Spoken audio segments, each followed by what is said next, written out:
Something Awesome Movie Pod. I am your host, Joshua Armenteros. This is a show where we're going to talk about movies, we're going to play games, and we're going to figure out what's actually worth watching. Today, very special guest, my very first podcast with a guest. I am joined by my man Nate, also known as Entertainment Overtime on TikTok. Firstly, my man, I want to thank you so much for coming on the podcast. I'm super excited to talk movies with you. Just found out I only lived an hour away from you. Always better. I mean, listen, we got to catch a movie at this time. Like, there's no excuse now. No, for sure. Yeah, I don't know which one. The Odyssey, maybe Avengers. Maybe, you know what? You might be cooking on that one. All right, let's go ahead and get right into this, okay? I'm absolutely fascinated with other people's journeys on posting on social media. So I kind of want everyone that I'm interviewing, I want to know their story a little bit because it wasn't easy for me. Mm-hmm. And the more people that I talk to, they seem to have a lot of the similar stories that I do. So I kind of want to know, is there a story behind your decision on talking about movies on TikTok or whatever platform it is that you started on? Yeah, so like it's actually been a year since I started posting on YouTube first. So I went under the same name, Entertainment Overtime, and it was started off with Thunderbolts. And I was like, you know what? I'm sick and tired of having to wait around to just continue. Like I always saw people doing movie reviews, and I was like, I could do that. I was like, this is not something that's too hard for me. I would love discussing stuff, especially anything like superhero stuff, as you can see. Like it's a natural for me. So I started posting on YouTube. Then my laptop went out of commission. Got a new one for Christmas. But beyond that, my wife was really pushing me. She was like, you know what? TikTok seems to be the big thing right now, like short form content, putting on our reviews there. So she was like, just post on TikTok. And I was like, nah, it's TikTok. Like, I don't want to be known as, Dance is the renegade, whatever. So I'm like, might as well. So I started posting, actually, it's coming up on a year on TikTok on June 14th. My first review went up for How to Train Your Dragon, the live action remake of that one. And it's really bad. Like, I go back and look at it. The other day, I was like, damn, this is bad. Like, you could tell this is the first time doing it. And I was with my wife, I was with my little brother, my little sister, and we just reviewed it in the car. It was like dark and everything. And then as I, continued doing it, I got more and more into a flow of it, and I started really enjoying it. So I just had a passion to just talk about this stuff. My wife has always pushed me to just do this kind of content. My family's always like, you'd be really good with this stuff. And I just love movies since growing up. Like, movies have always been my passion, something that I've always leaned on and used it as an escape tool just to kind of, I call it, like, all the time, I call it cheap therapy. A little, just, $20 well spent, go to a movie for 2.5 hours. I escape, shut the door, phone off, everything, and that's that. So, yeah, no, movies are a lot to me right now. So I'm continuing to build up the journey right now on TikTok, and then slowly but surely YouTube will be back up at commission. Dude, it is copy-paste the exact same story. My wife is the reason that I'm on TikTok right now. I don't know, but so we leave a movie one day, and I just want to talk to her about this movie. We're sitting in the car together, and I'm driving. I'm super excited. I was like, I don't even remember what movie it was, but I'm trying to talk to her about it. She's not having it. She's working. She's a bail bondsman, so she's always on the phone and stuff. She's dealing with stuff, and I'm just so excited. I'm catching pieces where she's listening to me, and she's like, babe, I can't right now. And she can tell that I was getting a little frustrated because I wanted to talk to her about it, and she just stopped me, and she goes, hey, why don't you go on TikTok and talk about movies? And I was like, what do you mean? And she's like, go on TikTok. You'll find other people that love movies just as much as you. They want to hear it and this and that. And she loves going to the movies with me, but she's not as entrenched in it as I am, Mm-hmm. And she absolutely pushed me to do it. And I have spoken or heard from like 2 or 3 other people that are reviewing movies on TikTok that their wives were just like, go do it, And that's such a beautiful thing, man. It's such a beautiful thing to have somebody to support you like that, and they're just like, hey, go do the thing that you love, talk about the thing that you love, because other people want to hear it. Yeah, no, 100%. Like, I give a lot of credit to my wife for, like, being able to push me. She was like, listen, and she, still does it to this day. She's just sending me videos and clips like, here, you could do this video. What about this for an idea? And she's like, she has no problem. Like, we've made going to the movies, and I know for her, I've got her, slowly but sure, I've turned her into a cinephile as well. But, as passionate as she is about me, like, when it comes to, like, superhero culture and all that stuff. Like that's what I talk about primarily on my page. Yeah. She's kind of like, cool, Spider-Man, Captain America, Iron Man, snap. So I'm trying to talk to her, like getting in deep in the details and everything. I could tell she's kind of like trying to follow along, but then she'll be like, you know what? Save it for TikTok. Just go talk there. So like now I'm just kind of like, all right, so I'll just go off on a rant and I'll just go and talk and seeing other people in the same space. It's been really awesome. Like I feel like the community, especially in film talk, just like movie talk in general, is one of the most welcoming out there. Like there's so many different like avenues on TikTok that you find your niche in. Yeah. And like you can find people that are like cruel, that are just kind of like, it's my opinion, or it's mine is the highway. But like everyone in the movie talk, because movies are art, it's always subjective. Exactly. So you can have a different opinion than someone else, and at the end of the day, it's how you view it. So like that's been the beautiful thing about it, just connecting with different people, saying like, I like this movie, I didn't like that movie, I like this movie, I didn't really like this one. And I'm sure like when we get on the further along in the pod, when it comes down to hot takes, I mean, for me, I'm gonna have some takes that might get me canceled, but super excited. Listen, it's the exact same thing for me, dude. I was super nervous doing this. I'm actually a stand-up comedian, so it's weird for me to say that posting videos on TikTok was really nerve-wracking for me because, you go on stage, you're up there, you're the only one up there, everyone's looking at you, it's live, you got to do your jokes and stuff, and I get that. But as much as I love movies, I wouldn't exactly call myself a cinephile, which is where the name Go Watch Something Awesome kind of comes from. Like, I can't break down the lighting, and I'm learning all of these things. Like, I get all of these different things that make a movie, how you go into making it, the different cameras, the 70 millimeters and all that stuff. I'm learning, and I'm so interested in all of that stuff. But to me, when I watch a movie, I just want to find the best in everything that I sit down to watch. When I sit down to watch a movie, like I just want to lose myself in it. If it's time to cry, I'll probably cry. I'm an easy cry. If it's time to laugh, I'm going to laugh. If it's supposed to be awesome, I can't wait for it to be awesome because I'm super excited about that. Like that's what it is when it comes to movies for me. So when she told me to do this, I was really nervous because when I'm listening to you guys talk about movies, it feels like there's a next level that I didn't always see. You guys would review movies, and it's crazy that you say you started a year ago. I started around the same time, so we kind of found each other right at the beginning. Perfect time. But it's weird listening to you guys talk about movies. I felt sometimes like he knows so much more than me. Why would anybody care about my opinion, And that was really scary for me because now I'm putting out a video and I'm saying, hey, I really like this movie. And that guy's like, oh, the acting, the storyline, this and that in that movie. And I was like, man, I just had a fun time sitting down with my wife, and we really enjoyed it. Like, maybe it's not the best movie ever, but, like, we laughed. We laughed. We had a good time watching it. And then I go and I say that, and I feel so dumb when I see other people's reviews and they're like, oh, this thing was a 2 out of 10, it was trash. And I'm like, oh no, what did I like about this? So when you first started recording and posting stuff, what was kind of the hardest thing for you? Like you said, I go back and I see my first couple videos and I'm like, oh my god, I'm not supposed to delete these, but I really want to. So, like, what were some of the things that you were kind of running into, like mentally, camera-wise, whatever it is that you kind of had trouble with at the beginning that you're much better at now? So for me, there was a multitude of different avenues. So, like, it was finding camera presence. That was the biggest one for me at all. Like, being able to sit in front of a camera and just be comfortable just to talk in front of it. Like, I was kind of like, I always found that weird because, again, it's TikTok. It's Absolutely. YouTube, and you have to sit there and look at a camera, and there's no one there, but you know that someone on the other end of the phone is listening.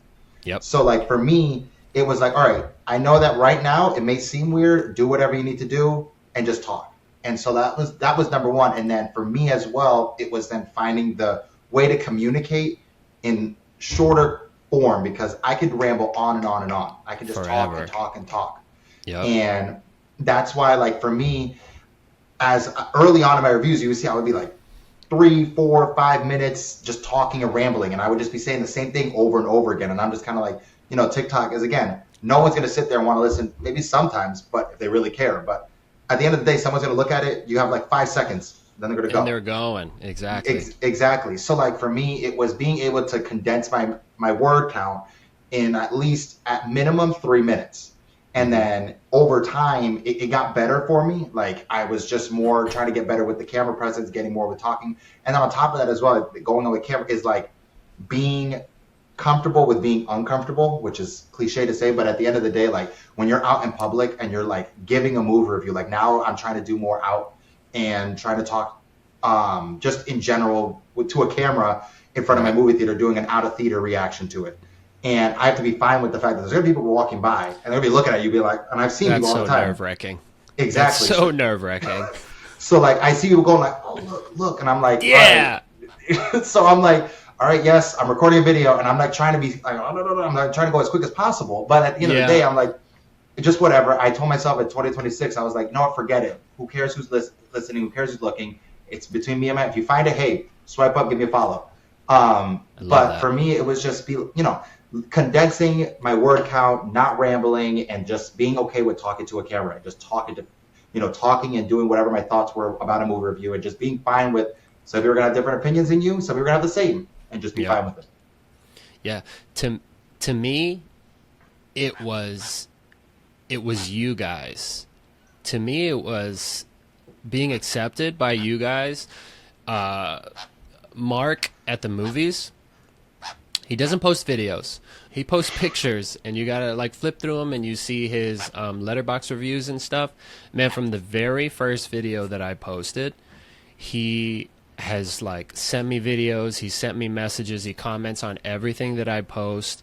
I've never met him. I think he lives in Georgia.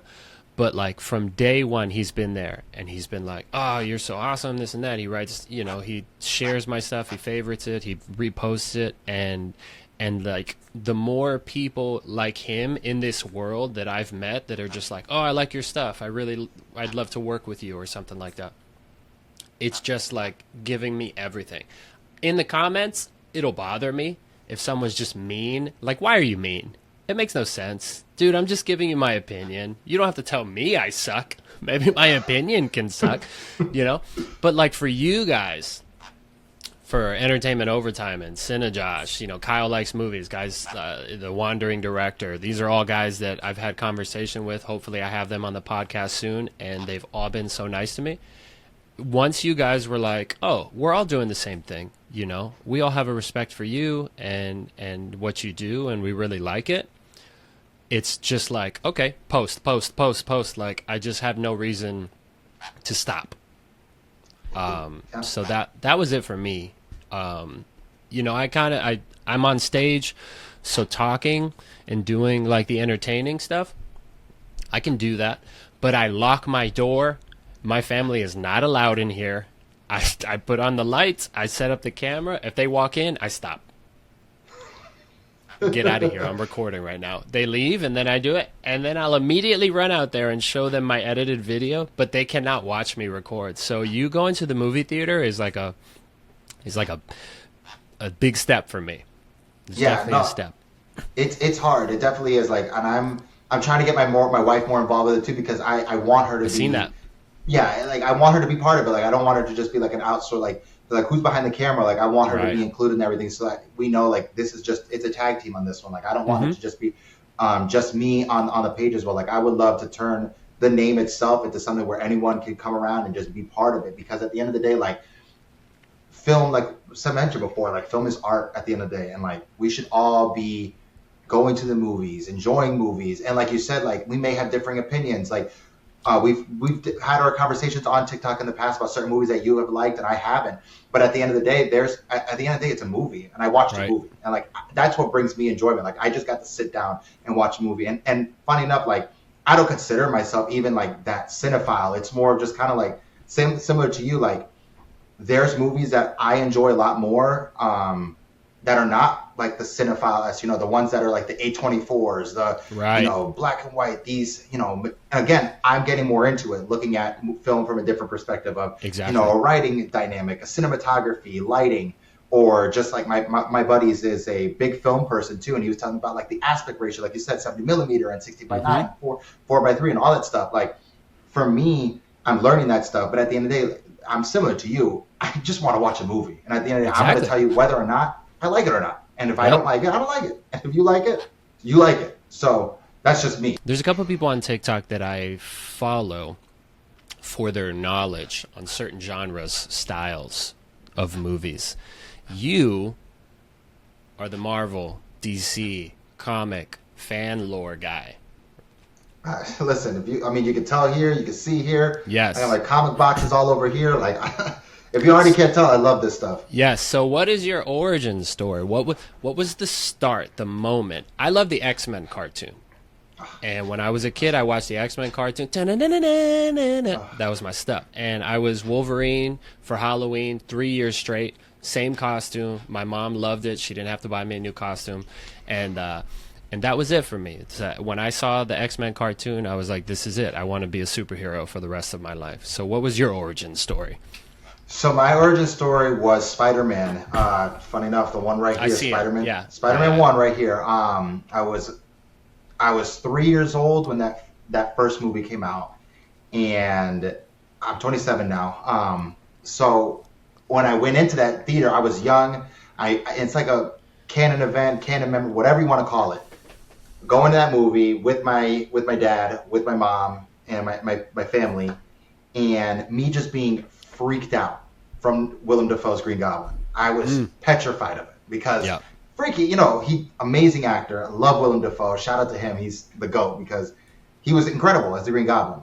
But then getting to see like Spider-Man swinging across the webs and him fighting crime and him doing, just like I always loved like the web swinging aspects of it. Like I was like, this is awesome. And then after that, then I started getting introduced to the comics, and then I was like, oh, this is more fun. And then the night there was the animated Spider-Man show on Saturday mornings. I would watch Right. that, and I was like, this is like a pantheon of stuff. And then Spider-Man was kind of like my introduction to all superhero. And then I realized when I got older, right when the MCU started, when it kicked off with Robert Downey Jr.'s Iron Man, the first Iron one, Man. right?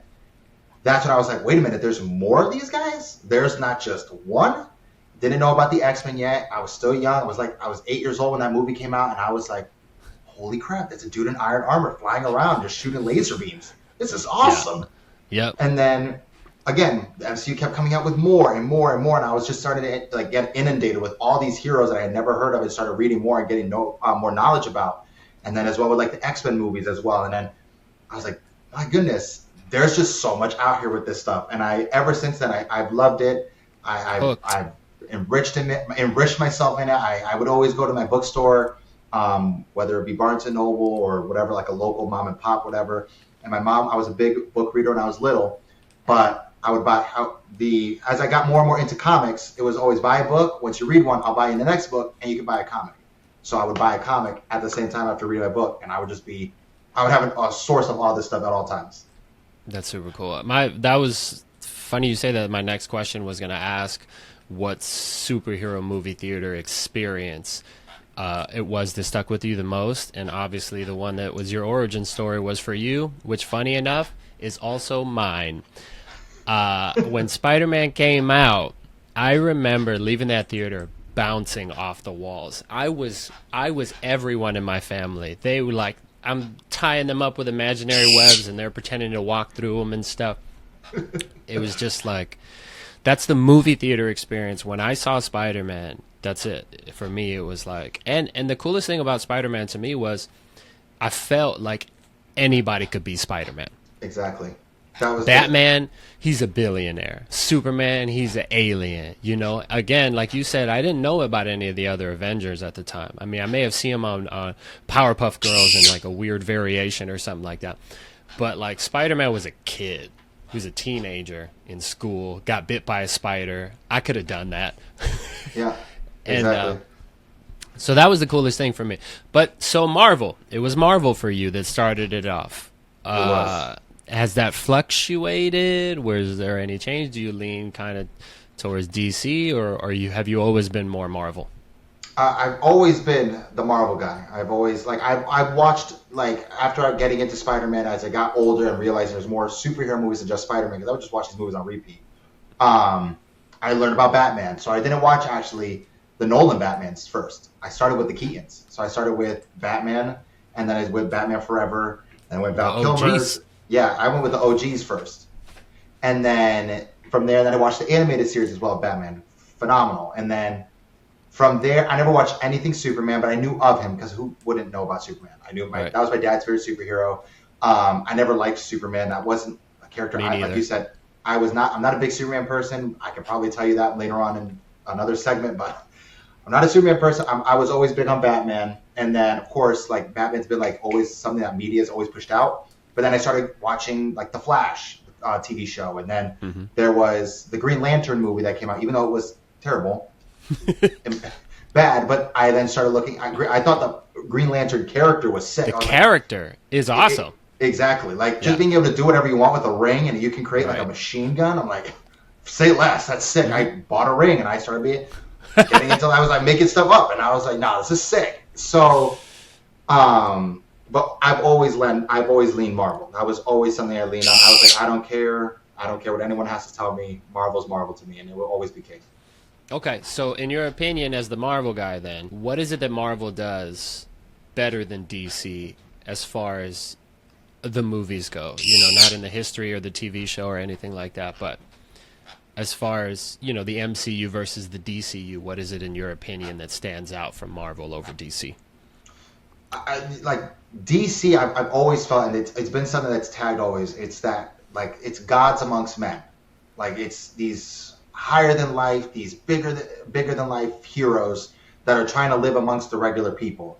Marvel and the MCU have really made it felt like these are, for some of the, even though they're bombastic in nature, they're comic book characters. They've always felt like some sort of reality. You know, there's some like Thor, of course, but like you look at Captain America, was just a guy, and then he gets injected with like a super soldier serum and becomes a superhero, and he's just trying to do the right thing by people. You have Iron Man, who was a rich billionaire, but, you know, was more interested in, you know, government contracts and being egotistical, and then, you know, learning about being bigger. Spider-Man, same thing. But then there's also, like, I've always loved the stories that have been crafted out of Marvel. I know that you could say whatever about DC having great, but, you know, whatever. But I've always felt like characters like, especially with, like, X-Men, being able to bridge that gap between reality and superheroes, saying, like, no, the X-Men were allegory for, you know, civil rights back in the days when they were being written, and even today's world, they're still being written in that way, where they're an allegory for different sort of, you know, things that are happening in society, and they're just standing for, you know, what's right and good in this world. And at the end of the day, I've always seen that Marvel has always made it personal. Like you can find a superhero that you like, Spider-Man being one. Like you said, anyone can wear the mask. You know, that was the big thing about Into the Spider-Verse. You can wear the mask. So like. You have that, but then there's other characters out there that you can identify with. Like, I know that people love, you know, Wolverine. They love Gambit. They love Nightcrawler. They love Iron Man, Cap. Like, it's all something that you can find enjoyment with in some sort of aspect. So that's just my take on the whole entire argument between the two. Now, on the other coin, what is it that DC does better than Marvel? Oh, God. I think that they get the better directors. They get the better. Okay. They get the better directors. They get the better writers. Because I feel like there's more. Again, the stories that are come out of DC, again, for what they were, and I'll admit it, like DC Comics and all their origins are better than Marvel. But DC has always like had they've always had the creative liberty to go with a director. Like, for example, you know, Tim Burton did the first original Batman movies. Phenomenal directors. They were stylistic by nature. They made it feel like, in those days, like a comic book. Christopher Nolan was able to tell the grounded, more realistic sense of what Batman looks like in today's society. And then you have, the Christopher Reeve Superman made Superman feel, again, alive in those days. But I feel like DC has always had that I don't know. They've always had that backing. I mean, again, they've always had the funding and everything else as well with when it comes to like the property ownership and the IP ownership, like as well. Warner Brothers and just has always had that under their umbrella. And Marvel started off segmenting and just having their properties bought off. They were just like Sony bought a part of it, Universal bought a part of it, you know. Then Disney bought all of it. So like Fox had some of it. So there's always been kind of like different storylines. There was other interconnectivity with it all. Like DC really felt tied in, united together on the front at first. Now with Marvel, it feels, you know, you already know. I feel like it's controversial, but I think most people could agree that DC has better villains. Do you agree with that? DC, I don't know. Or do you think maybe they did it better? Or do you think maybe that's just like Joker holds so much weight that like it's difficult to, if you can't beat Joker, it's just kind of like everything else is underneath, you know? Yeah, no, that definitely. I mean, to me, I feel like because Heath Ledger delivers such an amazing performance, Jack Nicholson, amazing performance. Yeah. Joaquin Phoenix, same thing. Mark Hamill, people don't talk about him enough in the animated series. Phenomenal. You're missing one. Oh, God. You're missing one there. There's one in there, yeah. But at the end of the day, out of all of them, like I said, like there is such a level when it comes to the villains. But like, I feel like because it's been all Batman centric, right? Like Batman has been the lead in all these movies, and Batman has always been someone they pushed. Always, because everyone loves Batman. Everyone, for some reason, felt like Batman could be the one that everyone wants to know about. So, but they've never branched out. I was having that argument the other day on one of my live streams. I was like, you know, DC is now just starting to expand and start telling more, like they went Superman.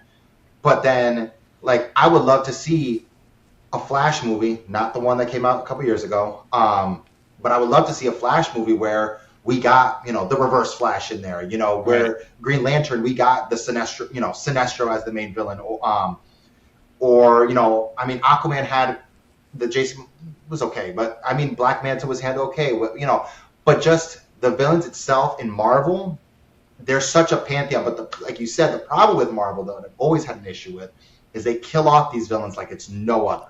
Yeah, give them time to breathe. Exactly. Like I would love to see, like in the comics, they don't die; they live on. They'll just be defeated and they go off and they do another adventure. It feels living and breathing. When you just kill off a villain over and over and over again, you're not letting it be able to, you know, a villain sit with their loss, sit and then mastermind another creativity. Like that was the whole thing with Spider-Man and the Sinister Six. Like he would beat them all, and they were like, you know what? We might as well work together. Let's come together and fight one dude.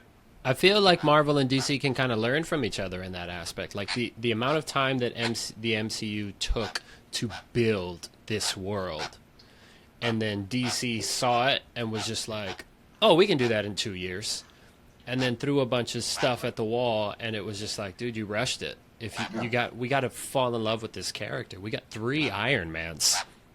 We got 3 Thors, you know, like I know there was an issue with the Hulk, but we got a couple Hulk movies in there, and I think if maybe DC took the time to build their hero stories, and Marvel took the time to build their villain stories, we could have a perfect world. Mm-hmm. No, you're definitely right. Like I Marvel. There's a reason why Thanos is one of the greatest villains right now. He's always talked about. It was the build-up. It was the lead-up. It was the little stories that we got in there where he's there. He's masterminding something. We don't know what, but it's coming. Yeah. And then when we got to the payoff of Infinity War, and Infinity War basically being a Thanos movie more than an Avengers movie, we got the payoff. And then Endgame was the conclusion. Like, we got the payoff at the end. And given, I know we're going into, you know, Doomsday in December, we don't know anything about this character, but in my personal opinion, maybe that I've come around to say that maybe that's a blessing in disguise for Marvel, because there's such a mystery behind the character of Victor Von Doom. Yep. No one knows who he is. Everyone's speculating it's an Iron Man variant.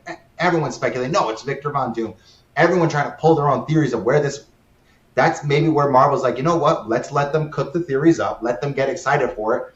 And look at, like, everyone's getting excited for a Doomsday a trailer. Like, we're all excited just to see the man finally. Yep. And it's working for them. And even though, yes, it pisses us off day by day that we don't get the stupid trailer, and I still have my arguments for that, why Marvel's doing that. I don't know why. But, you know, we're still here talking about it. So that leads into my next point. You posted a couple videos about the Doomsday trailer, as have I, as have other content creators, because we want it. But does that also ruin it for us when we get into the theater? Do fans actually know what we want? Is social media and the fact that we have to see everything months, a year in advance, know all of the information, is that actually ruining the movies for us? Because back in the day, when Spider-Man came out, back in 2000 or whenever it was released, you saw one trailer. Yeah. You didn't know, all the backstories, all of the little cameos. You didn't know any of that stuff. You knew Tobey Maguire was going to be Spider-Man, and you didn't know what kind of storyline they were going with. You went in, you watched the movie, and you were fascinated. Exactly. Now we know too much, I think. Yeah. No, there's definitely, trailer culture and the obsession with knowing, and I think even more of spoiler culture is something that's ruining the movie, experience of it all. Now, given, I say that and I'm being a hypocrite because I do it myself. Right. But I do it because, A, I'm just too excited and I want to know. You want to know. B, now at the same time, I'm like, well, I have people who are looking at this and I'm telling them they want to hear about news. Well, then here's your news. But right. This trailer itself, it feels like the golden egg, the treasure that everyone's looking for at the end of the tunnel. Mm-hmm. I think that more people, I for one, I think for me, and I don't know if I speak for everyone, maybe for you, I don't know. I think for me, if we just get a little bit of just Doom itself, that's what I was hoping for on the day that we were getting that whole coffee, whatever it was. Right. If they had just done that, similar to what they did with the clips that they were doing for Avatar, with Thor, Captain America, the X-Men, and then the Wakandans and all this stuff. Those were really cool. Those were sick. Give us that 1 minute Doom. Don't show us much. You could even show just a silhouette, whatever. Let us hear his voice. Let us get something. Yeah. I'll be happy with it. I don't got to see nothing else. Yeah. But then again, everyone wants to know about this movie. I just don't. And again, people at CinemaCon, again, my argument is I think it's stupid, but they went and watched it. They got able to see it. Mm-hmm. And they said it's one of the greatest trailers of all time. And say that this is the most, once it releases, it's going to break the internet. And I believe it. It's not releasing.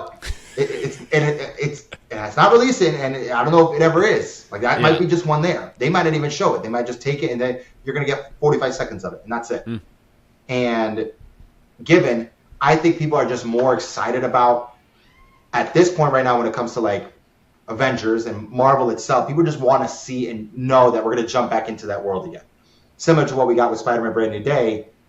I personally, from hearing everything we've seen with the set, pictures, and they're clearly showing the movie. They're finally showing it because I think that they know you're not even seeing maybe even 10 minutes of the movie. They keep showing the same scenes over and over again. Yeah. So I think just showing, these little clips, here's him swinging, here's him fighting, here's Scorpion, here's Punisher.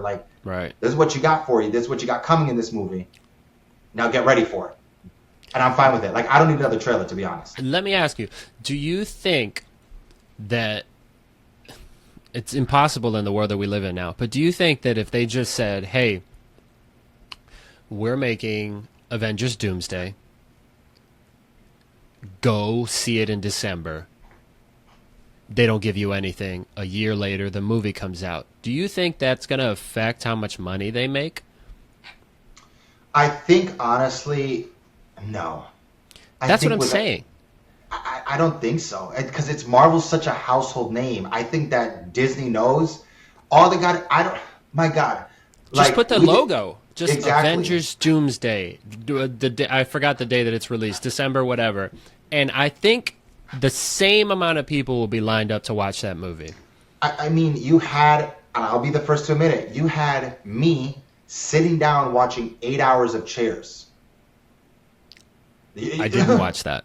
I missed out on that day. No, that was, and I wasn't posting yet. Now, I was watching that with they had said something was going to post that morning. I remember the news being that something's happening the day before. You're going to find out. No one knew what it was. They just said something's coming from Marvel. Ended up being, you get the first chair. Everyone's like, oh, it's Chris Hemsworth, Thor movie. Then you keep going, and then it's been another character, another actor, and another one. And then everyone's like, oh, wait a minute. This is the Doomsday cast. The cast. And then it had millions of people just going crazy about chairs. Genius, by the way. Extremely. Genius. It's like such a smart marketing move by Disney. Yeah. Such a smart marketing move by Marvel, because they knew that the hook was going to be there. And then they had people like legit sitting there for 8 hours like, all right, it's going to come in the next like 45 seconds. Let's go. Let's listen for the music. It's going to. And then, you know, just like what you're saying, all you got to say is, look it, Avengers are coming back. New Avengers are coming back. Fantastic Four and the X-Men. Be there. Catch it in December. Yeah. This is the event that you want. Be there. You don't need a trailer. You don't need teasers. You don't need behind-the-scenes photos. You just need to be there. I think we had that back in the day. And my opinion is, if you go into a movie with high expectations, most of the time they're not met. You're more likely to be disappointed, because if I think a movie's a 10 out of 10 and it's an 8 out of 10, it'll feel like a 6 out of 10. If I go in and I think this movie's going to suck and I think it's going to be a 3 out of 10 and it's a 6 out of 10, it feels like an 8 out of 10. Mm-hmm. You know what I'm saying? And you give us so much, so many breadcrumbs that we're like, oh, you give us a character that's only going to be on screen for 5 seconds, and he may be your favorite character. If Gambit's your favorite, and they say Gambit's in the movie, now you're like, oh, yeah, hell yeah, I get to see Gambit on screen. You go in there, you watch Gambit for 5 seconds, he's not in the movie anymore, and now you leave disappointed. Everything else was awesome, but you're like, you told me Gambit was going to be in it. You barely gave me Gambit, and that's what I wanted. Yeah. No, instead of going into the theater and then Gambit comes up, and you're like, oh my God, that's Gambit. And now he's gone, and in your mind, you leave the theater, and you're like, yo, they gave me Gambit. You know? No, exactly. That's what, for what it's worth, I mean, for me, even with going into Deadpool the Wolverine completely blind, not knowing who's coming in this, that experience when, you know, he's in the cave and you see Jennifer Garner's Elektra, and you're like, oh my gosh. The music? Exactly. The music hits, they're coming around the corner? Yeah, and then you see Wesley Snipes, and you're going... Blade! You're going... Yo, like, they were talking about Blade's not going to come out in this. They hate each other. There's no way they're going to work together. They even make a comment in the movie about how they don't want to work with each other. It was a meta comment. And then seeing Gambit just walk in, Channing Tatum, and you're just like, what is going... I remember that scene in my theater going ballistic, screaming, jumping, people, like, flinging popcorn. Like, I got chills from that. I was like, this is sick. Chris Evans? And then the Human Torch? Exactly, Human Torch coming out. Like, it was just an experience getting to see that, and like not having that, not knowing that. Like, imagine if they would have announced that Channing Tatum was going to be in the movie, like he's coming as Gambit. I'd be like, say what? And then again, people would have gone to watch it because like, how are they going to integrate that? But getting that experience to see that and then being like, whoa, that was I love that. I love that experience. And that's what I mean. It's like you can't please everybody, you know? And I think there's a piece of that where, like, so Spider-Man Brand New Day, they released the trailer. It was really dark. A lot of fans of Spider-Man, a lot of fans of the storyline were, like, super excited about it. They were like, this is the Spider-Man that we want. This is what we need right now. He's by himself. No, he has no one knows him. And we need to feel that. We need to feel that he's alone. We need to feel that he's dark and depressed. So they released the trailer. That 50% of the community was super excited. The other 50% of parents that don't really follow the comics or know the story, of kids who want to see a super happy, funny Spider-Man, of elderly people who just go to see superhero movies because they're in the theater, that 50% was like, this isn't the Spider-Man I want. So you release a trailer like that, you get kind of mixed opinions on it, and I feel like they changed the movie a little bit. because the next one that came out seemed a little lighter. It seemed like may have been a little more comedy, and I think there were some articles saying that they were trying to lighten up the movie a little bit. And I can only imagine that it's because of the trailer. Yeah. So you give us that, and then you make changes according to our opinion without us ever even seeing the movie. I think it's just too much. We have too much power. And they're the ones that know how to make movies. Exactly. Like, I just wish that this, and you're not wrong, like these trailers can sometimes throw people off of and throw off expectations, just throw off what you want to see. And again, like, I think that as we go into just even beyond Spider-Man Brand New Day, like, people are going to have differing opinions about beyond, when Secret Wars eventually happens. And then you have the X-Men that are going to eventually get released. And you're going to have to start getting used to a new X-Men, getting used to a completely new cast that is going to be not the same typical ones that you're used to seeing on screen. Everyone's going to always have that voice of opinion. And again, theater culture and movie culture, especially when it comes to I think specifically when it comes to superhero movies, I feel like is the biggest draw to it. Not even superheroes, but also I would say like even like just large budget franchises, even Star Wars. I love Star Wars. I do. I love it. It's one of my, you see a whole entire thing there. I love it, but I'm very cautious when I talk about it because you already know those Star Wars fans will come after you. Yep. Like this. They'll jump on you. God forbid you didn't like that Mandalorian and Grogu movie. No, it's not even that. God forbid you liked it. If you liked it, it's like if you liked it, you're gonna be looked at as like, oh, you're stupid. This isn't Star Wars. It's just I'm like, dude, just have fun. Like, just do that. I got a lot of that with Mortal Kombat. People are killing me.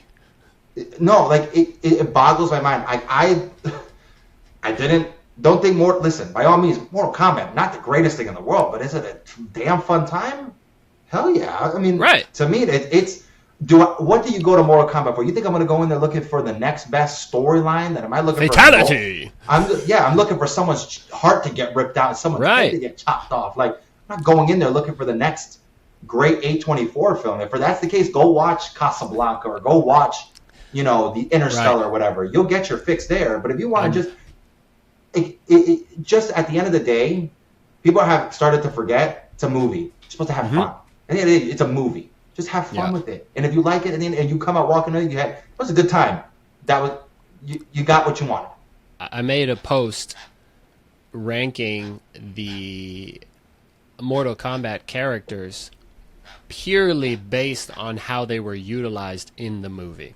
My favorite characters from the movie, how they were used in the movie. Not in the history, not in the video game, not how they've been portrayed throughout their own stories. I don't know their backstories to that extent.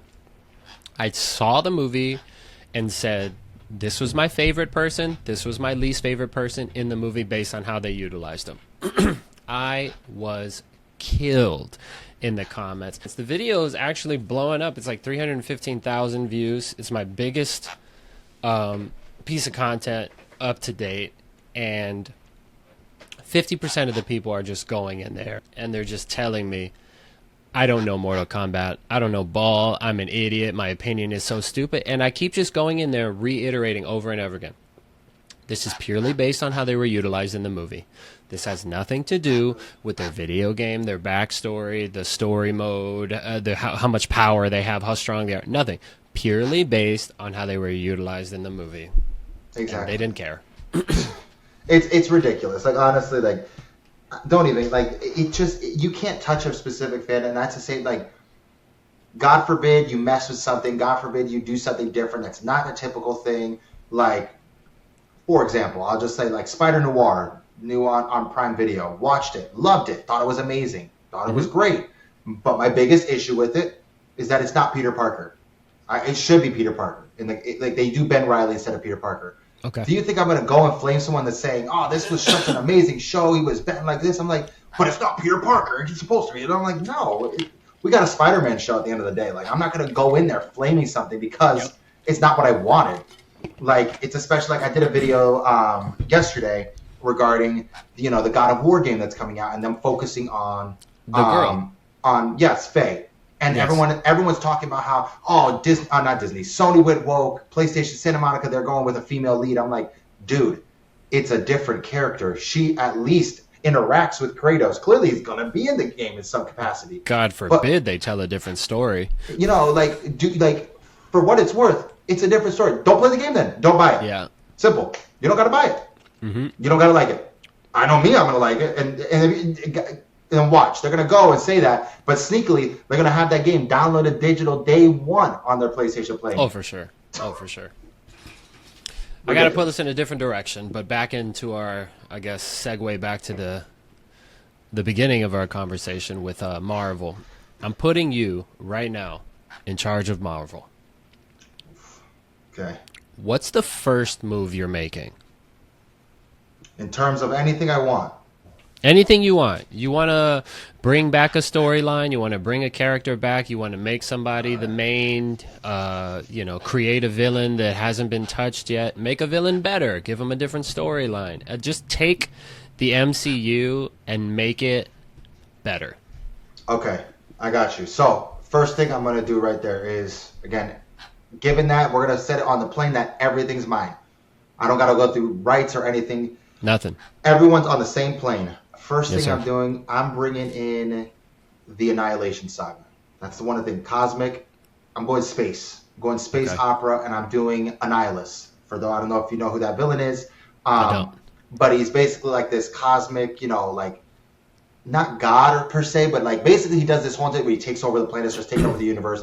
But it's all like with Galactus fighting and Silver Surfer and Nova and the Guardians of the Galaxy and all this stuff. So that's one of the first things I'm doing there. Then the second thing I'm doing is, I don't give a damn.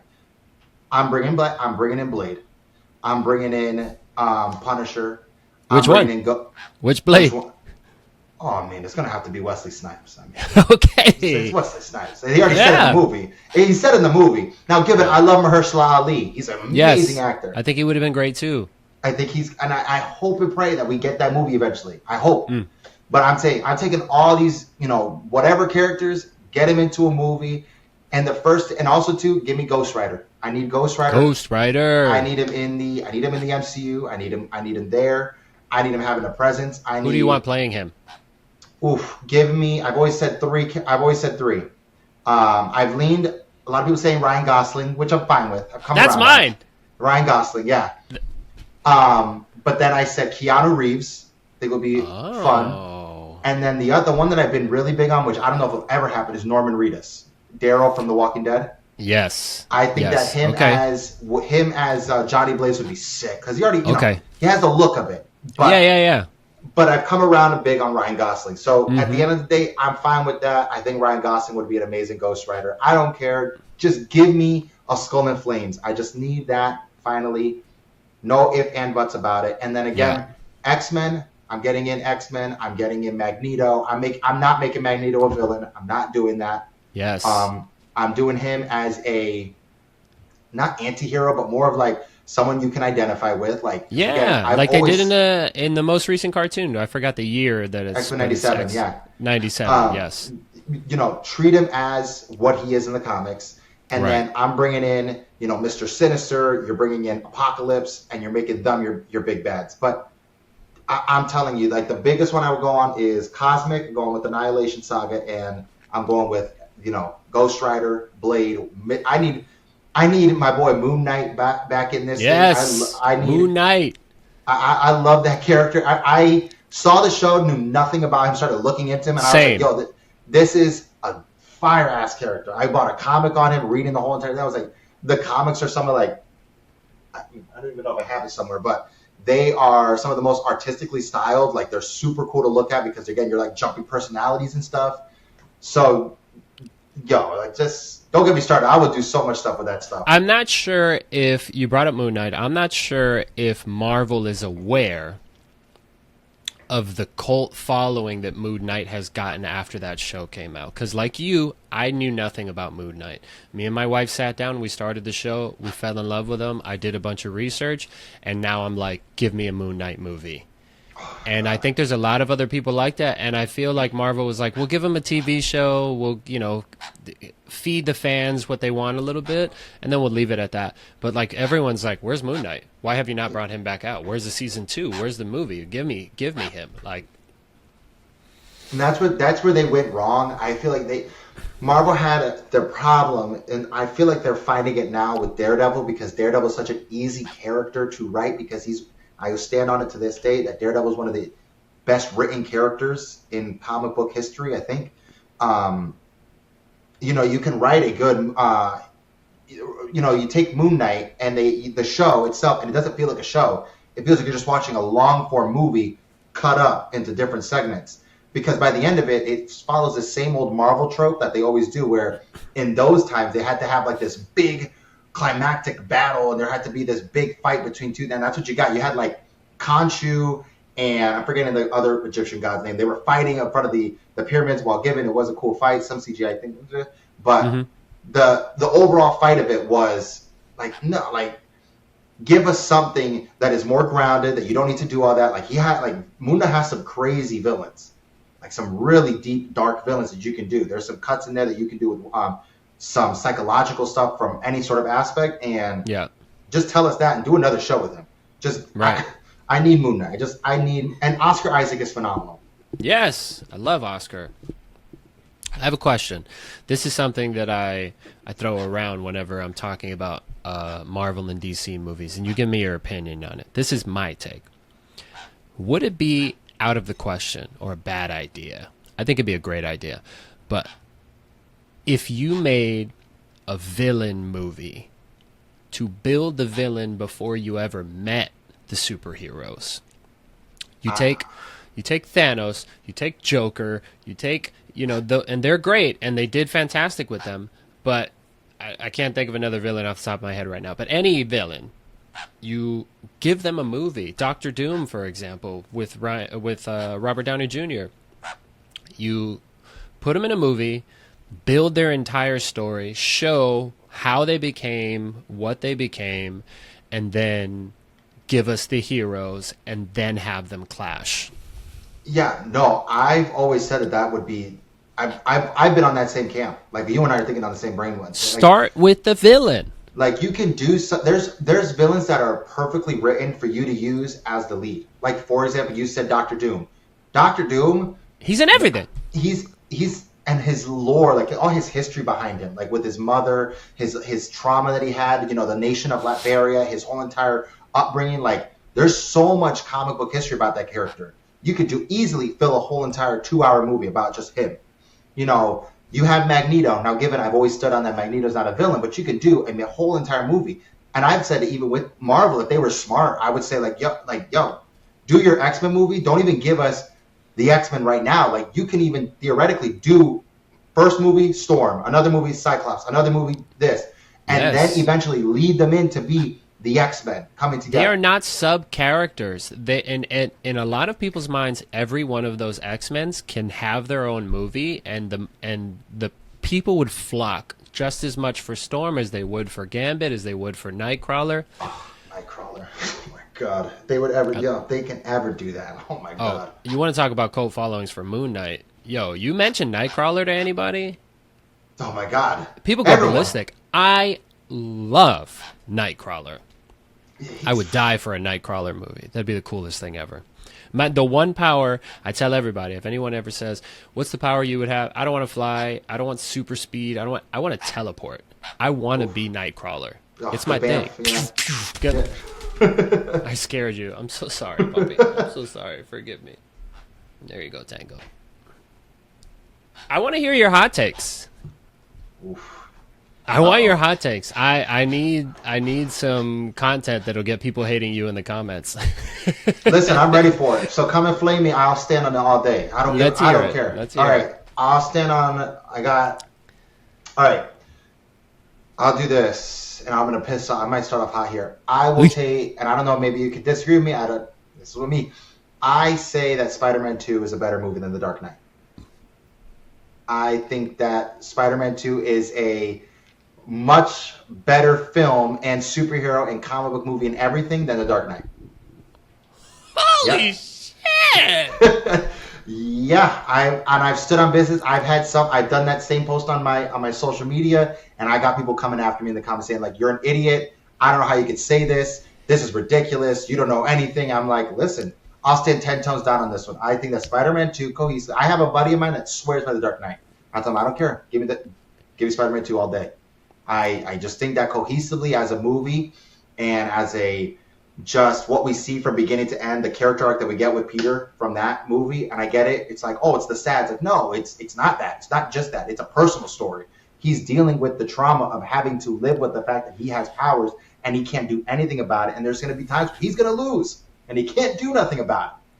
And then you have, again, a similar arc with Dr. Octopus, which I think, again, is up there as one of the greatest performances of villains. One of the greatest for sure. Very underrated. I'll give you that.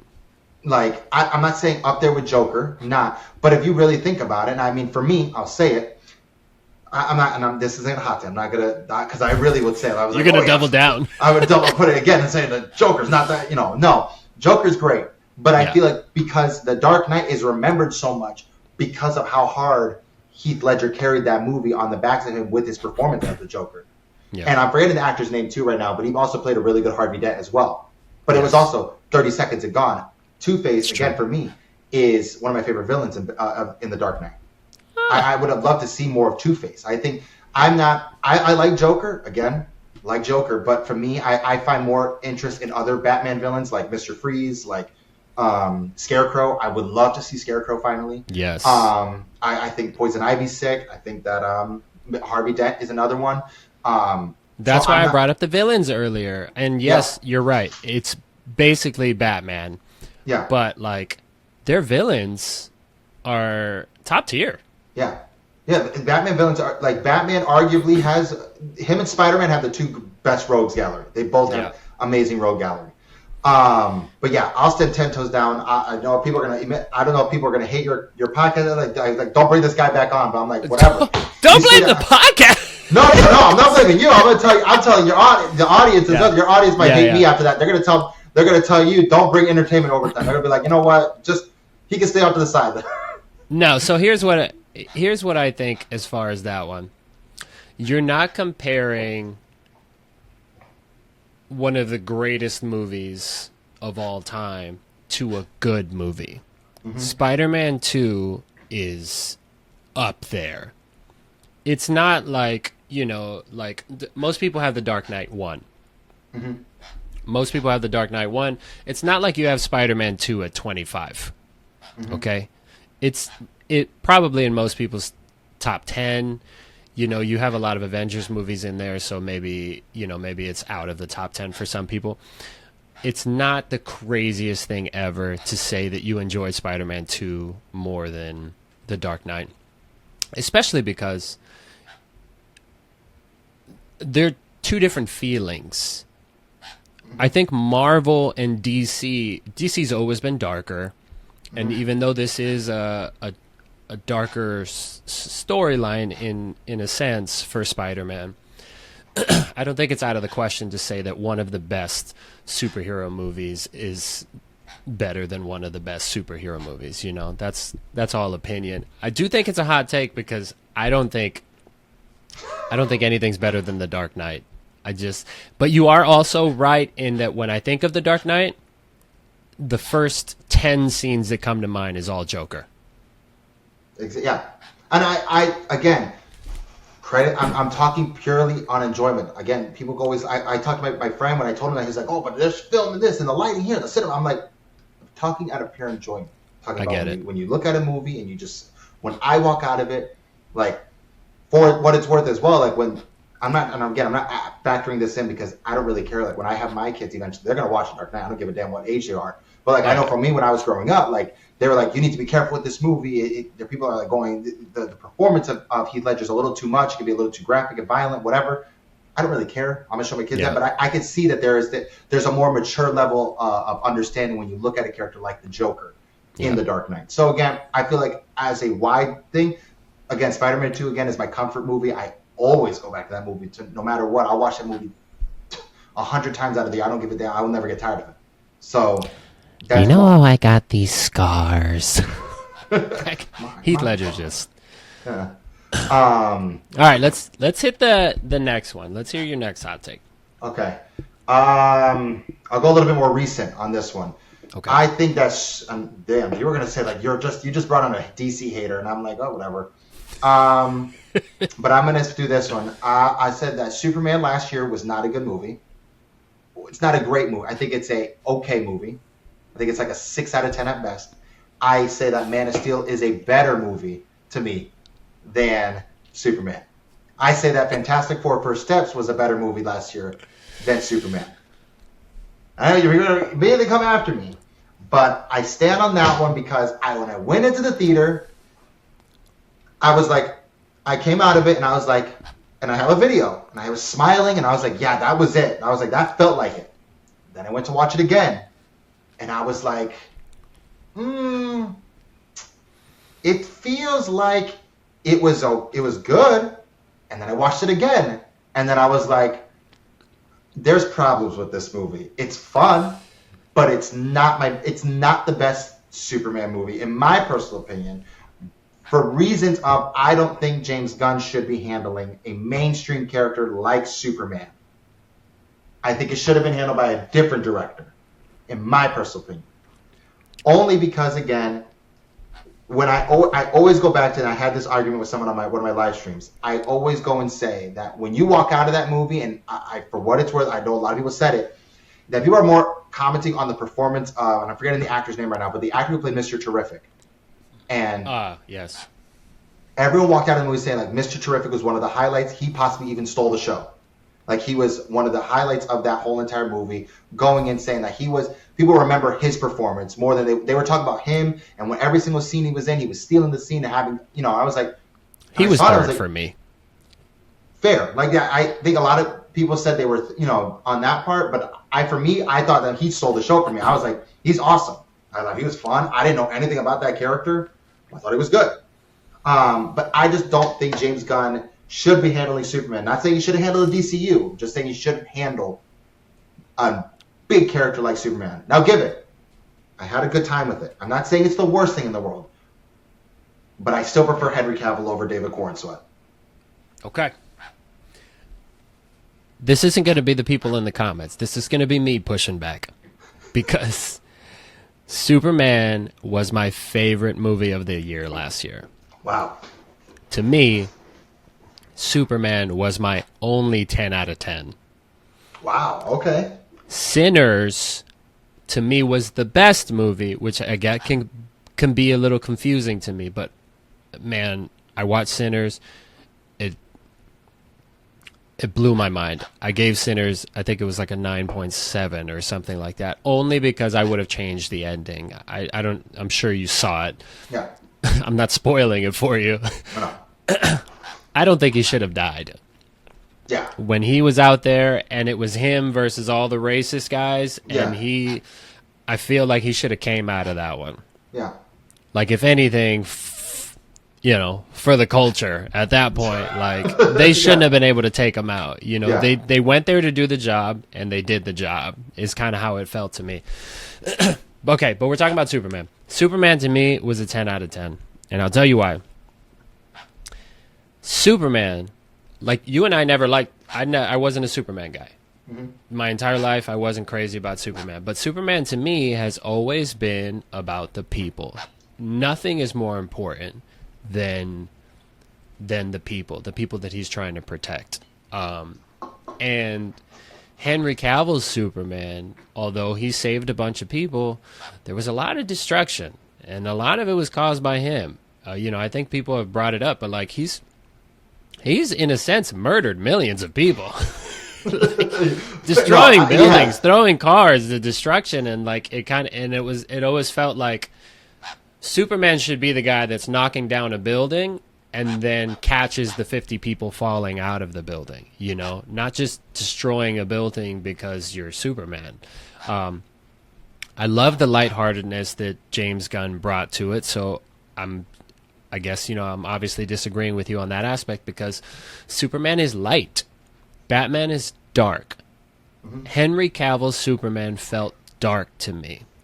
And And when I think of Superman versus Batman, I always feel like Batman saves people in the dark, Superman saves people in the day. And when I think of night and day, I think of light being lighthearted, funny, warm. And I feel like this Superman, David Cornsweet, absolutely embodied that feeling. I never read any of the I'm not a comic guy. I don't know every single storyline of comic, every version of Superman. But in my mind, when I think of Superman, that's what I think of, and I feel like David killed it. I loved Mr. Fantastic, but to me he was third. Crypto to me was second. Every time that dog came up, he was beating up Superman. He beat the crap out of Supergirl. He was just freaking hilarious. The beginning of the movie, that opening scene where he was like jumping on Superman and he was like, no, please help me. Just, I don't know, man. And I watched that movie 3 times like you did. I went by myself. I saw it. I loved it. Thought it was a 10 out of 10. Did my review. I went again with my kids and his friends. And they were leaving talking about that it was freaking amazing, and I was like, I know, I told you. And then my wife still hadn't gone with me, and we watched it here at the house. We streamed it on the big screen in the living room, and I was so anxious because I wanted her to love this movie because it was my favorite movie of the year. And when the movie was over, she had like a serious face on, and then she smiled and she was like, it was amazing. And I was like, I know. So I got to push back on that one. I did love this one for those reasons. But I know that every character, Superman, Batman, whatever, has 50, 100 different variations of comic book lives and storylines. And I'm sure Henry Cavill hit one of them for a lot of people, because there's a lot of people that believe, like you do, that Man of Steel was better. I'm sure he did that. I'm sure there was a storyline that was like, oh, this is my favorite Superman storyline. This is my favorite Superman. And he embodied that the same way, to me, David Cornsweet did. Yeah. No, it's fair. Like, I've seen, like, my dad, when I went to see my ticket, and again, it's my dad's favorite superhero when he grew up. And he said he loved it. And I'm not going to go out. My dad's like, are you done? Like, you really like that movie? Like, no. What are you, stupid? Yeah, I'm like, no. He has, and then I have people in my comments, and that's what I like go when I got angry. I was like, the first time where I was like, yo, you can come after me and call me stupid. Like, if you're gonna call my family stupid, you're gonna catch these hands real quick. I'm gonna find you real quick. Right. So then they started calling my dad, like, are you like coaching your dad? I'm like, dude, my dad loved the movie. He didn't care. Yeah. He's not watching this movie from respect to like what I am. He's watching the movie just on the fact. He went in, saw Superman, saw what he did, saw it, and he was like, yeah, that's Superman to me. And I just, again, my only, and fair, like, and I get what you mean when you say like Sinners and Superman was the best movie and Superman was your 10 out of 10. I get what you're saying there, because that's where I go and lean on, where I say Fantastic Four is a better movie than Superman, because I get what you're saying. Like, as a constructed film itself, yes, you're saying Sinners is a better film, while Superman is your personal of the best movie. I get what you're saying. Exactly. Because I have that argument all the time with people where I'm like, you can have your favorite movie of the year, like 10 out of 10, whatever it was. Like mine last year was One Battle After Another. Constructed as itself was the best film. Right. Best film. But to me, in my personal opinion, like, I think that Thunderbolts is one of the best movies. One of the best movies. Love it. Like, I love Thunderbolts. Like, I go back and forth. Like, I say that, I don't know if that's a hot take. Maybe I go to my third one, but I say that Thunderbolts is a top 10 Marvel movie. I'd stand on that one all the time, because it did something new. It told something different. I'd have to see the list. But I did love it. I got to do my list again. I flip-flop all the way, but like, I say that Thunderbolts is in my top 10, and I'm going to stand on that one because it did something where it subverted their expectation. It wasn't the movie that I thought it was going to be at all. And I remember everyone saying, isn't this the version of the Blank Squad? I'm not going to say the word because I want it, whatever. Right. But that's just this version of Marvel, right? And I was like, well, yeah, kind of. So it's like, oh, so they're just going to all die by the end. Got it. No, like it turned out to be something completely different. It was a psychological breakdown on characters and like their traumas and what harms them and their psychosis and and loneliness and depression and finding your purpose. I was like, yo, I walked out of that movie. Like you said, I'll cry at a movie. I went to that movie teary, and I was like, yo, this is hitting. Every single time I watch a movie, I'm like, this is hitting something different here. Yeah, at the end of the day, I tell people, I'm the go watch something awesome guy. Yeah, okay, so to me, when I left Superman, it was awesome. Yeah. I felt the same for Sinners, but I was like, like you just said, one was a movie and one was a film, and to me, that's kind of how I see it. My favorite movie last year was Superman. It gave me the most everything that I wanted from a movie. But when I think of the word film, I think like old school, like cinematography, and from beginning to end, it was 2 movies in one, with one actor playing 2 different. Like it blew my mind, dude. Exactly. The scene at the bar with the music, with the different cultures going through, I teared up the whole time that was happening. And I know this movie came out almost a year ago, but like when I think about it, it just like it lights me up all over again. Yeah, no, that movie's great, phenomenal. Okay. Next one, what do you got? All right, so I'll stand on this one. That's probably my I don't know if this is a bad one or whatever, but I think that Atlantis: The Lost Empire, I'm going to put a deep cut there. Okay. I think it's one of the best Disney movies of all time. Yes. I think that it doesn't get enough praise. You're not alone on this. Doesn't get enough accolades. Mm-hmm. I think it came out at a bad time where I think it was at the same time Shrek came out. And I'll say this one, maybe that's another hot. I don't like Shrek. I think Shrek is super good. Oh my god, yeah. I almost killed my bird. What did you just say to me? My wife hates that I bring that up too. I'm like, I don't think Shrek is good at all. I know. Nate, do me a favor. Don't ever say that again. Not because you can't have your own opinions, but because I just met you and I don't want anything bad to happen to you, Nate. Listen, I'll probably catch the hands when we watch a movie together. But yeah. That's the hottest take so far. Nah, that's your hottest take so far. Let's burn off the Shrek. I guess burn off Atlantis. No, but honestly, on both parts, like I think Atlantis: The Lost Empire needs to be more mainstream. I think that more people need to come around and watch this movie. Like I showed my wife that movie the first time. I was like, "You ever seen Atlantis?" She goes, "Huh?" I go, "You've never seen that?" I said, "Say less." Disney Plus, Atlantis, first thing we watched. And I'm telling you, like, and I've always said, like, Disney keeps doing all these live actions, and I'm like, dude, that's the one. You have one right there looking you dead straight in the face that everyone and their mamas would go and look at that, not knowing that this was an animated movie beforehand, because it's literally built scene by scene to be a live action movie. And Disney, it's so good. Disney, it was that period. They made maybe 3 or 4 bangers, very underrated bangers. They made that one. I'm not going to remember any of the names. I'm so bad with names. But there was Treasure Planet. Yes, Treasure Planet. Another one that could be a live-action remake, and they can freaking destroy it. There was the Egyptian one. And I'm drawing a blank. Again, I told you, I'm the worst person with names on the planet. But they had that Egyptian one, and there's another one that I'm forgetting right now. And they all came out in the same pocket, where Disney was like, hey, we're going to make this type of movies.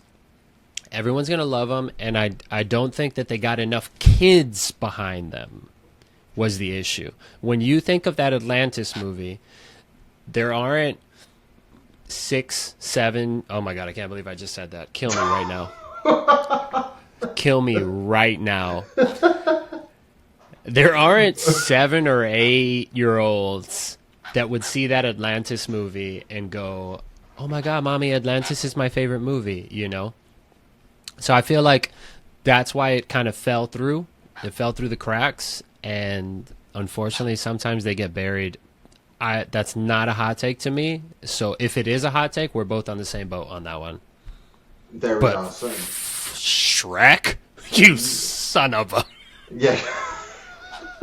This is a Shrek household over here. Listen, my wife hates me too for it. She's like every other day she's like, we're gonna watch Shrek tonight. I'm like, God no. I'm like, please no. Yes. I can't Any do night this. that Shrek is on in our living room is a great night. We all sit down. Like, we just walk by. Shrek is on because I have a 4-year-old. Sometimes we'll just have Shrek.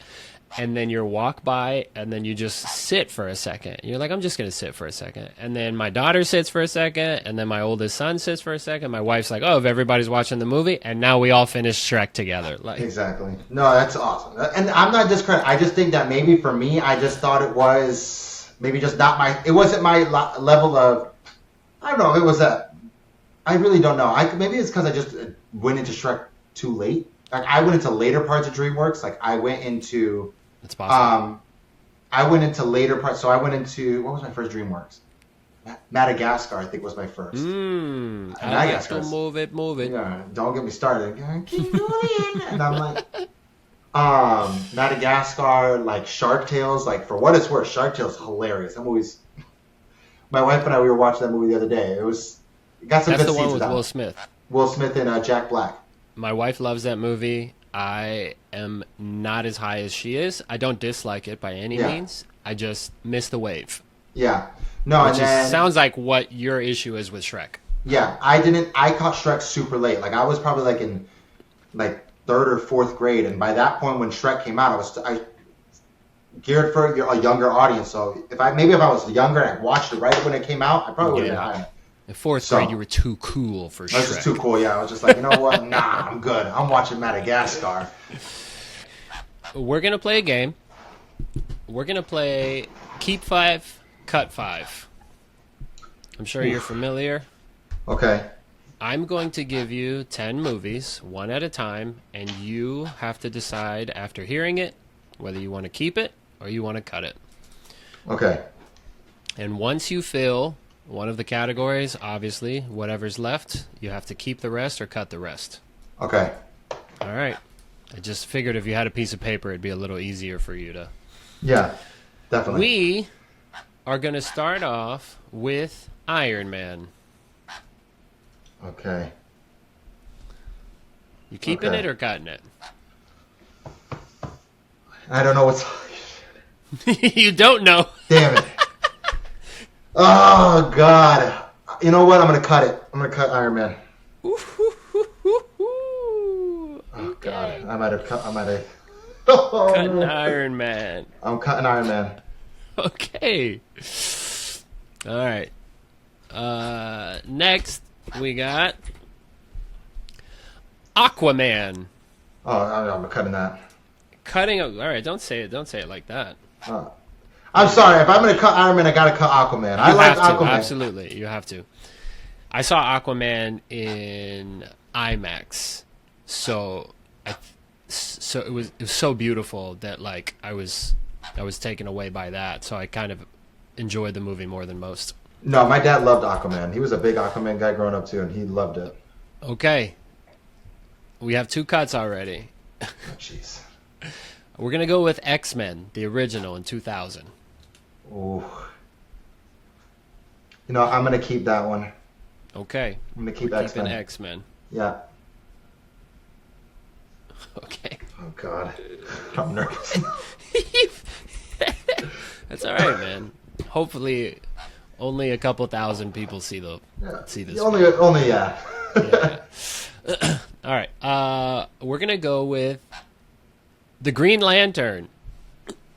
Oh no, I'm gonna have to cut that one. Yeah, that's it. That's an easy cut. That's an easy. Imagine I said no, keep it. Never mind, I'll keep it. No, I'm just kidding. No. Forget Shrek. That might have been your hottest take.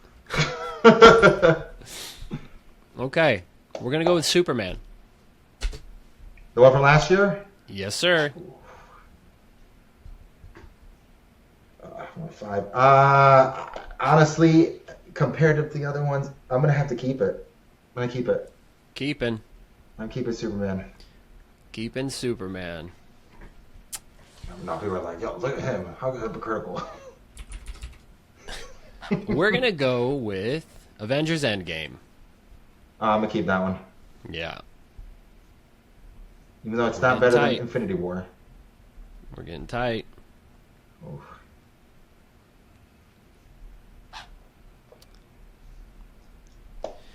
We that down. Boom, boom, boom, boom. 1, 2, 3, 4. 1, 2. Okay, we have 4 left. I'm starting to feel the pressure for you. Thor Ragnarok. Oh, God. Oh, no. I'm going to... God. Thor Ragnarok. And I've always said this, but I'm going to... Might surprise people. I'm cutting it. Cutting it! What was the surprise there? You really enjoyed it? No, I don't enjoy Thor Ragnarok. Ooh. I think Thor Ragnarok is extremely overrated. Maybe I should have said that in my hot take one.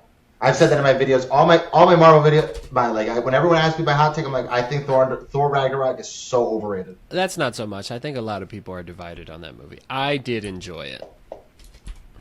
There are some iconic moments, I ain't gonna lie, but there's some stuff in there I'm just kind of like, Yo, when he goes down the bridge, yeah, the immigrant song, yeah. Yo, that was awesome.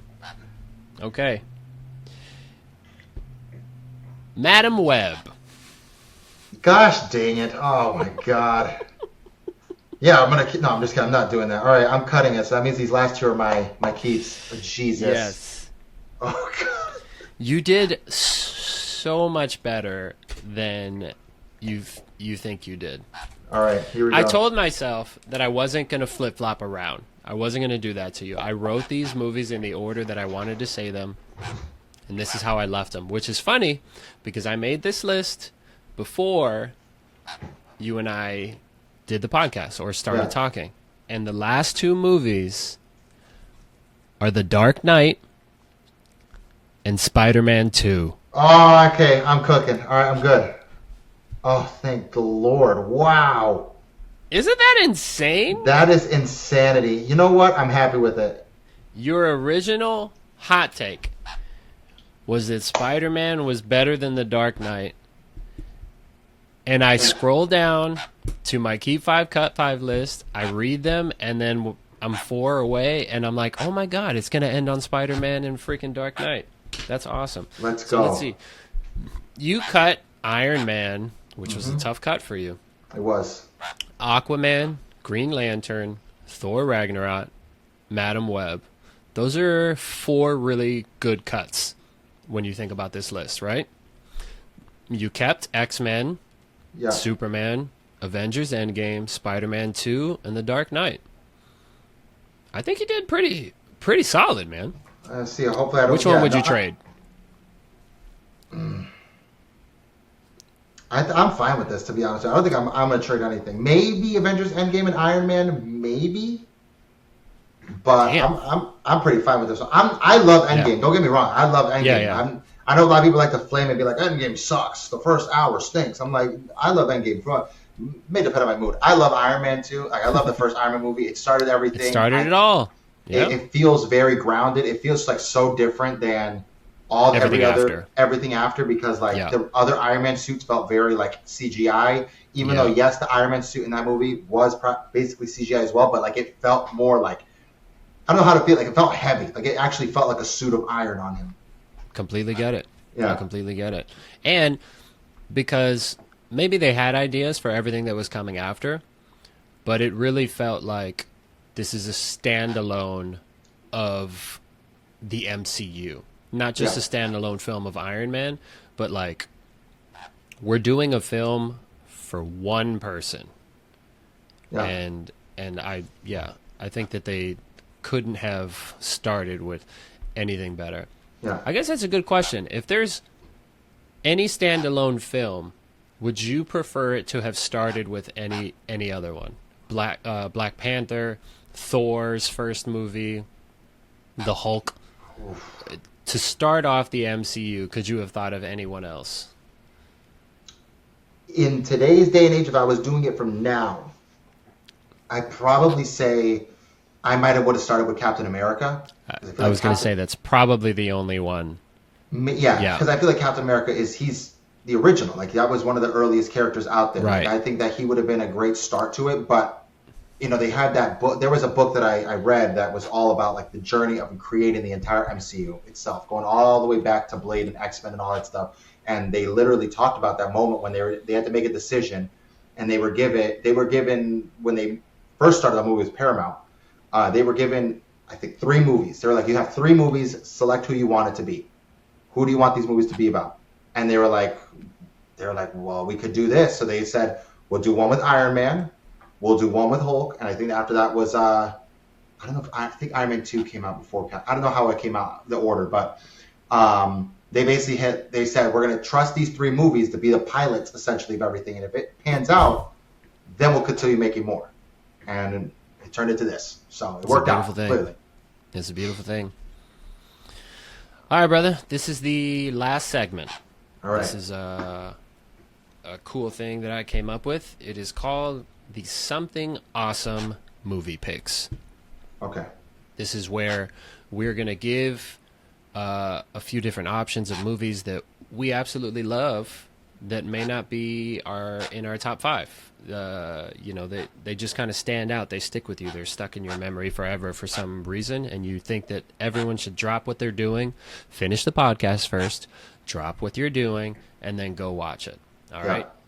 So give me 3 movies that you think everybody listening should go watch. Okay, so I'll go right off the dome. First one is more recent, The Wild Robot. I think that The Wild Robot is a movie that, if you just love movies, if you love kids' movies, if you are a parent, if you're a kid, if you love anything, that's a movie that destroyed me after. Beautiful. Talk about tears. I think about, I own the movie, I can't watch the movie. I love it so much, but that part with the freaking flying scene and they're sending each other off, and then the music and everything, it just sends me. I can't. So that's one. Another one I would give is the original, the first RoboCop. I think that RoboCop back then was definitely, and I'm not talking the regular cut. If you can get the director's version of it, even better, because that one is so much more fun. I own a box set of it, like a collector's edition of it, because I love the first RoboCop. I think that it's up there as one of the more classic 80s like action movies, but it's not only that, just what was going on at the time with like the idea of like the government control and capitalism and like using technology and tech. That's a movie I think that needs to be watched. I don't think a lot before its time it was like generational, and a lot of people tend to always remember like Terminator, but I'm like, there was another movie in there. His name, RoboCop, like he was out there. And it was really like, bro, I remember watching that movie as a kid, and then it was super violent. Like no kid. I remember watching it like 9 or 10 years old. Again, maybe you could call it young or not. Pretty young to be watching RoboCop, and it's he was getting heads blown off, their chests blown out, and all that stuff. So but great movie. And then my last one. Oof. Honestly, I don't think I can go without saying. I don't think I go without saying, and I know it's in my thing, but I'm gonna say Whiplash. I think that Whiplash. I think yes, it's my favorite. And again, you might say, but I'm gonna say that always because I think that if you just love movies, not even just like you don't have to be a cinephile. If you just want to watch a movie, you will come out of that movie thinking you just watched a horror movie, because that movie gave me so much anxiety. So many emotions walking out of that movie that I was like, I don't like what I just watched, but I want to watch it again. It's like watching a car accident. Funny I'm a drummer. Dude. I'm a drummer. Absolutely love that movie. Dude, I love that movie. I watch that movie at least once every month because I just love that movie.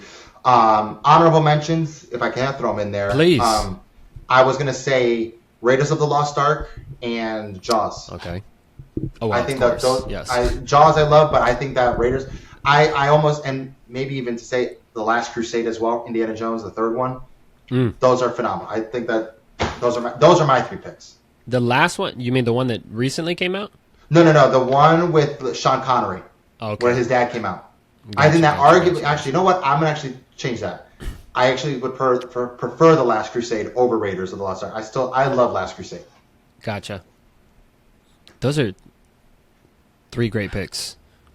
And Those I are mine. mean, you throw a Jaws in on any list, and it's like, yeah, if you haven't seen Jaws, go fucking watch it. Like, Yeah, it's phenomenal. I'm gonna give you one. I'm gonna give one of the something awesome pick, and my movie is Battleships. 2012 Oh Battleships. my gosh, You got Rihanna. That's Liam Neeson. you got Liam Neeson, you got the Navy going toe to toe with the aliens. Is it Jesse I Plemons in that movie freaking too? loved it. Oh my, who is the? I thought it was awesome. I teared up at one point because I am a sucker for a good brother storyline. Dude, go watch it. There's a lot of Yes. people that say that movie sucks. I do not No. agree with that. No, Don't that talk to movie's me about- so much fun. Don't talk to me about plots. Don't talk to me about specific storylines. Don't talk to me about any. Go watch that thing. If you want an awesome movie, go watch Battleship. That's my opinion. Go watch it. Absolutely. Battleship is so much fun. I like Taylor Kitsch. That's his name. He was like they were pushing hard for him to be like the next movie star because he did that John Carter movie. Yes.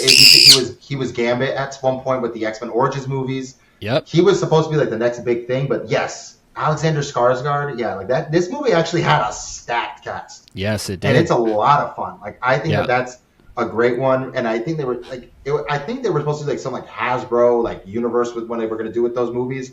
Mhm. But like you mentioned like Battleship, even like you go and look at other movies too, and I don't mean to like extend even longer, but like you go and say like Transformers, all the Transformers with Michael Bay, Yep. Transformers 1, criminally underrated. I don't think that Yeah. it needs it. I loved that movie completely. That was the quintessential Transformers movie that everyone wanted, and we're not going to get more of it. No. And sucks, but no, like that. There was what was the other? I mean, we got Masters of the Universe now that just came out. I haven't seen it yet. I haven't seen it yet either, but people are saying it's great. So no, Battleship. That's a deep pull. Actually, that's a fun one. I might have to go back Yeah. and watch that tonight because that's You a fun should. You should. And then come back to this moment. Thank my boy Josh over here giving me that deep cut there. Oh my gosh. That's what the segment's for. Yes. There's a lot of movies. I mean, each person that I have on the podcast, my thought is will come up with something completely different than the next. And I don't want it to be, when you look up top 100 movies ever made, I don't want it to be on that list. I want it to hit different for every person. When I watch Battleship, if I give you a top 20 movies list, it's not on my top 20 movies. I fucking love that movie, dude. No, that movie. I remember watching. Funny enough, I have a memory with that movie. It came out my birthday. I remember it was me. No. We went to. I forget 2012. I was turning 13 years old. I went to eat with my friends. We came out of school, and we were like, my parents were like, "You want to go watch a movie?" And I was like, "Yeah, sure." It was like, "What's on?" They're like, "Let's go watch Battleship." I was like, "Screw it, let's go watch Battleship." And all my friends, it was like 3 of us. We ended up adoring it. So no, it's a fun movie, honestly. Yeah, it's a freaking epic. Yeah. Listen, man, I had a freaking blast, and I hope you come on again. I would like to make this, if possible, big movies come out, whatever it is, that we can just come back onto here and just discuss some stuff, I appreciate you so much for coming on here. My first guest episode. W's, man. Besides, Appreciate you. No. Besides my daughter, of course. No, she's the first one. She's got to get the credit on that one. Yeah. Okay. But yeah, thank you, man, so much. I had a freaking blast. You are absolutely amazing, and I don't even know what else to say. Thank you guys so much for sticking with us. I'm sure this will be a lot less time than 138 minutes when I clip it. But ladies and gentlemen, at home, go watch something awesome.